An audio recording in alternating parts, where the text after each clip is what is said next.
प्यारे बच्चों, आज फिर से हम एक नया टॉपिक लेकर आए हैं जिसका नाम है राजपूत काल, 7वीं से 11वीं शताब्दी। आज हम लोग राजपूत काल के विषय में जानेंगे और समझेंगे। तो चलिए शुरू करें। सबसे पहले हम लोग राजपूत के बारे में जानते हैं।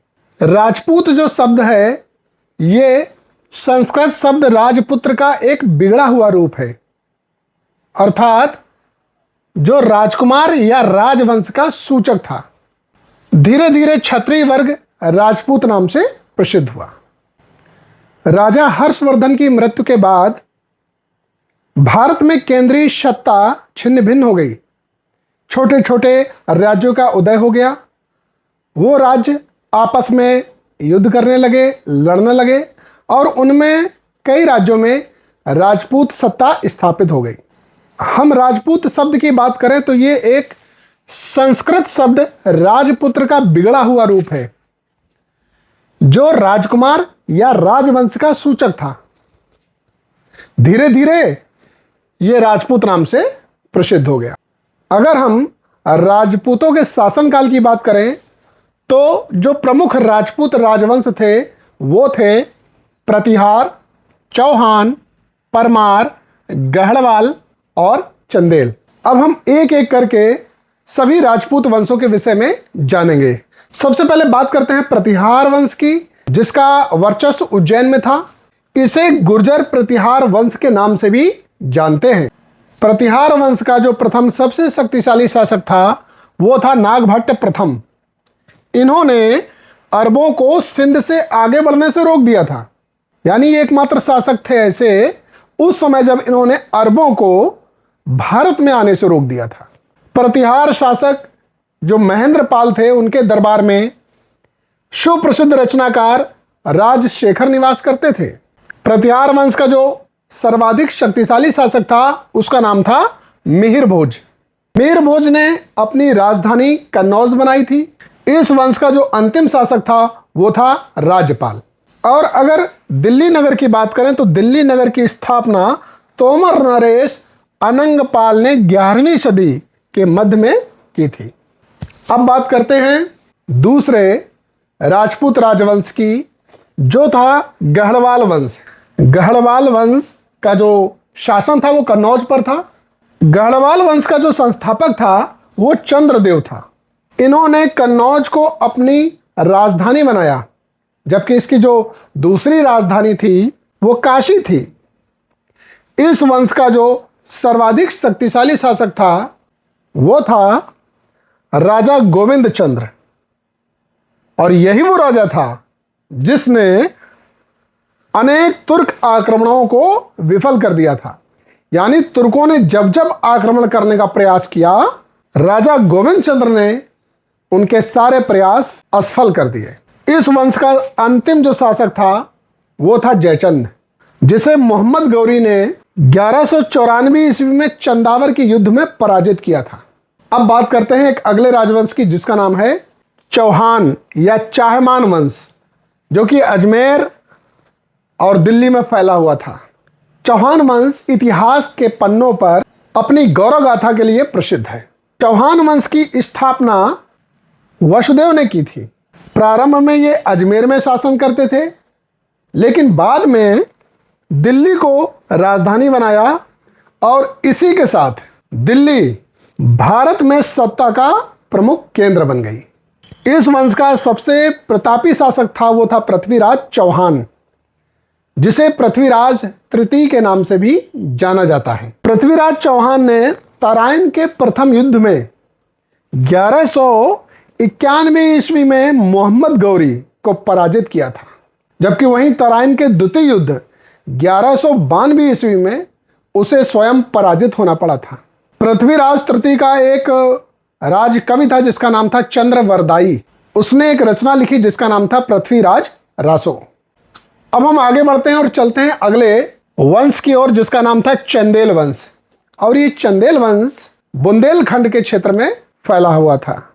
चंदेल वंश का जो संस्थापक था वो था नन्नुक, और बुंदेलखंड का जो प्राचीन नाम है इसे जेजाक भुक्ति नाम से जानते हैं। चंदेल वंश का जो सबसे प्रतापी राजा था उसका नाम था यशोवर्मन। और वहीं प्रसिद्ध खजुराहो मंदिरों का जो निर्माण करवाया था वो चंदेलों ने ही कराया था। आल्हा उदल नामक दो सेना नायक थे जो कि इतिहास के पन्नों में काफी प्रसिद्ध हैं।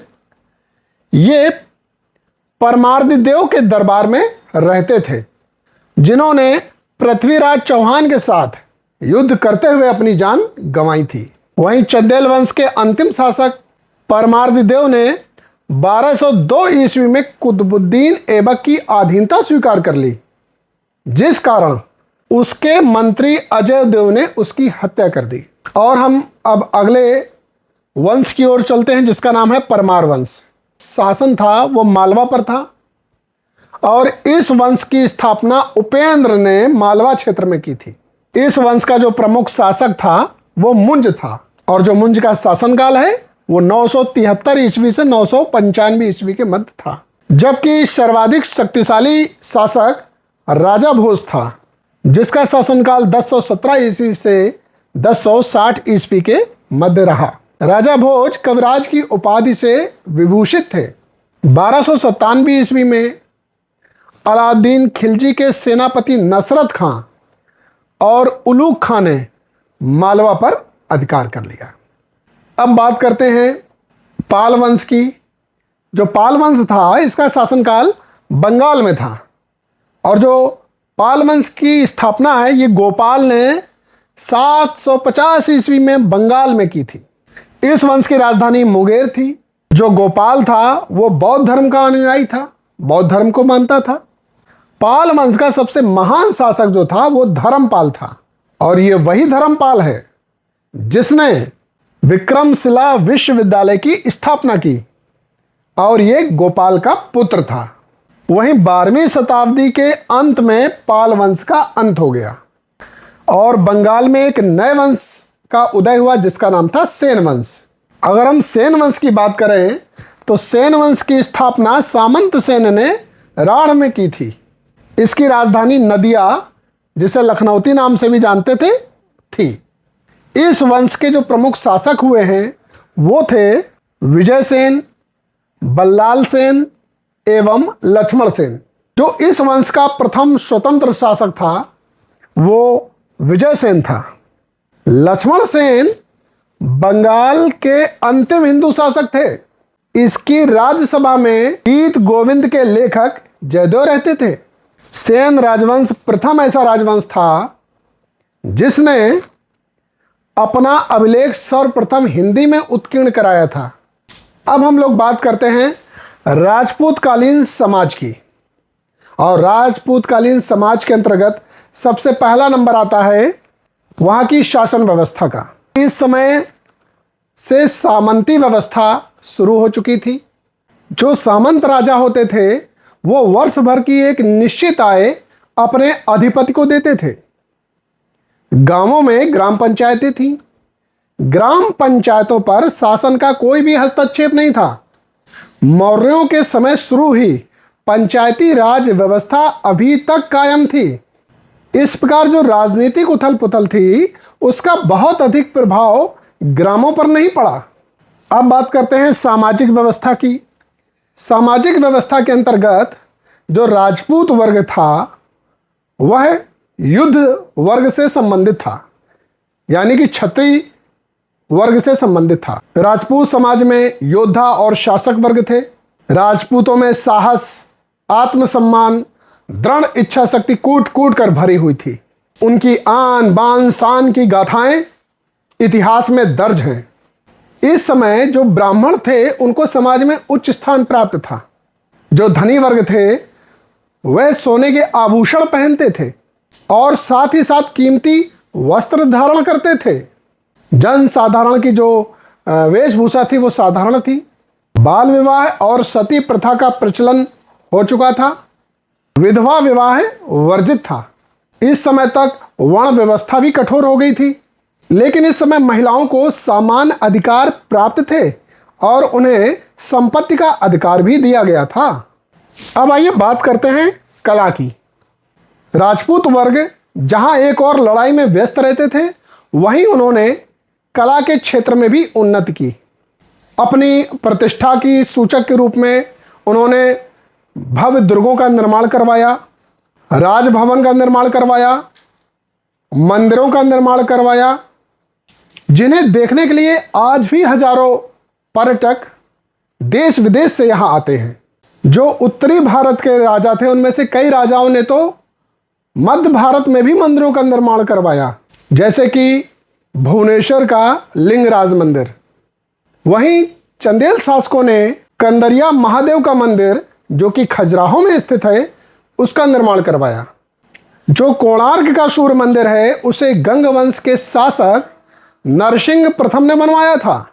यह मंदिर रथ के आकार का है, जिसमें 12 पहियों को दिखाया गया है और इस साथ ही साथ 7 घोड़े इसको खींचते हुए दिखाए गए हैं। मंदिरों का व्यय चलाने के लिए उच्च वर्ग के लोग धन को दान करते थे।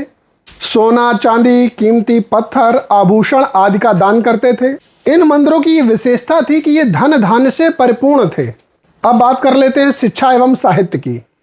राजपूत शासकों के शासनकाल में आश्रमों, पाठशालाओं एवं विश्वविद्यालयों में शिक्षा दी जाती थी। इस समय नालंदा विश्वविद्यालय, विक्रमशिला विश्वविद्यालय, उज्जैनी, कन्नौज, काशी, धारानगरी आदि प्रमुख शिक्षा के केंद्र थे। इस काल में नाटक, काव्य एवं ग्रंथ लिखे गए। राजशेखर की बाल रामायण, भारवी का कीर्तार्जुनीयम, माघ का शिशुपाल वध, कल्हड़ की राजतरंगिणी, जयदेव का गीत गोविंद काव्य जो कि संस्कृत में लिखा हुआ है, आदि लिखे गए। इसके साथ साथ इसी काल में क्षेत्रीय भाषाओं जैसे हिंदी, मराठी, गुजराती में भी ग्रंथ लिखे गए। चंद्रवरदाई की पृथ्वीराज रासो की जो वीर गाथा है वह हिंदी में लिखा गया है। अब बात करते हैं मंदिरों के निर्माण की। अधिकतर जो मंदिरों का निर्माण था वो 2 शैलियों में किया जाता था, एक उत्तर भारतीय शैली और एक दक्षिण भारतीय शैली। जो उत्तर भारतीय शैली थी वो नागर शैली के नाम से जानी जाती थी, जबकि जो दक्षिण भारत की शैली है उसे द्रविड़ शैली के नाम से जानते थे। मुख्य अंतर यह था कि जो उत्तर भारत के मंदिर हुआ करते थे, जो उत्तर भारतीय मंदिरों के जो शिखर होते थे वो टेढ़ी मेढ़ी रेखाओं से घिरी हुई एक ठोस आकृति के रूप में होते थे। मध्य में खुला हुआ भाग होता था और ऊपर का हिस्सा एक बिंदु पर आकर समाप्त हो जाता था, जैसे भुवनेश्वर का लिंगराज मंदिर। जो दक्षिण भारतीय मंदिर होते थे वो पिरामिड के आकार के होते थे। वो कई एक खंड में बटे होते थे। नीचे से ऊपर की ओर जो खंडों का क्रम था वो पहले वाले खंड से छोटा और अगला खंड उससे छोटा, इस तरह से होता चला जाता था और सबसे ऊपर जाकर सबसे छोटा और गोल आकार का हो जाता था। दक्षिण भारत के मंदिरों में खंभों का प्रमुख स्थान है, जबकि उत्तर भारत के जो भी मंदिर थे उनमें खंभों का अभाव पाया जाता था।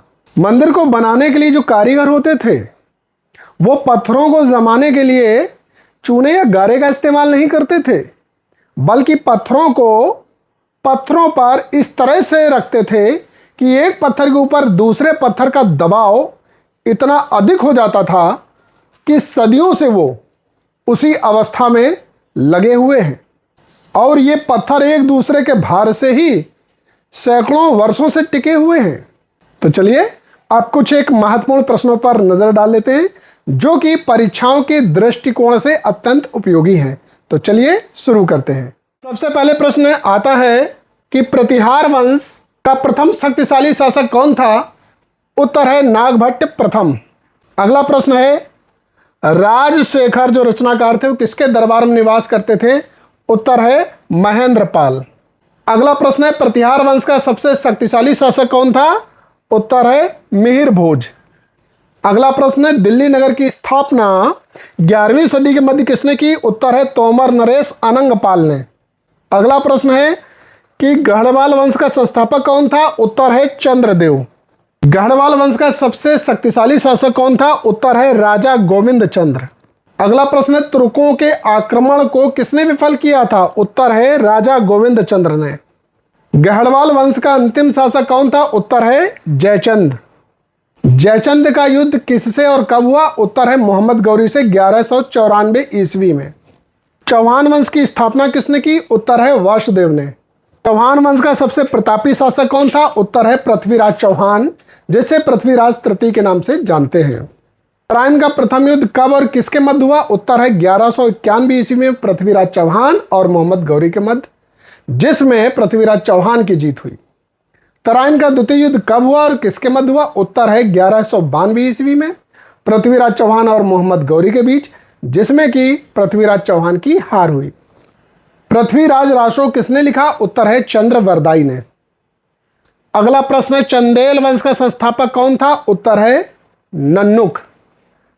बुंदेलखंड का प्राचीन नाम क्या है? उत्तर है जेजाक भुक्ति। चंदेल वंश का सबसे प्रतापी शासक कौन था? उत्तर है यशोवर्मन। खजुराहो के मंदिरों का निर्माण किसने करवाया था? उत्तर है चंदेल शासकों ने। आल्हा उदल नाम के दो सेनानायक किसके दरबार में रहते थे? उत्तर है परमार्दिदेव। अगला प्रश्न है, परमार वंश की स्थापना किसने की? उत्तर है उपेंद्र ने। परमार वंश का सबसे शक्तिशाली राजा कौन था? उत्तर है राजा भोज। अगला प्रश्न बनता है कि जो पाल वंश है जो कि बंगाल में था, उसका संस्थापक कौन है? उत्तर है गोपाल। पाल वंश की राजधानी कहाँ थी? उत्तर है मुंगेर। पाल वंश का सबसे महान शासक कौन था? उत्तर है धर्मपाल। अगला प्रश्न है, विक्रमशिला विश्वविद्यालय की स्थापना किसने की? उत्तर है धर्मपाल ने। अगला प्रश्न है, सेन वंश की स्थापना किसने की? उत्तर है सामंत सेन ने। बंगाल का अंतिम हिंदू शासक कौन था? उत्तर है लक्ष्मण सेन। गीत गोविंद के लेखक कौन है? उत्तर है जयदेव। जयदेव किसकी राजसभा में रहते थे? उत्तर है लक्ष्मण सेन। तो ये थे कुछ एक महत्वपूर्ण प्रश्न जिस पर हम लोगों ने नजर डाली। तो आज हम लोगों ने राजपूत काल 7वीं से 11वीं शताब्दी को जाना और समझा। धन्यवाद।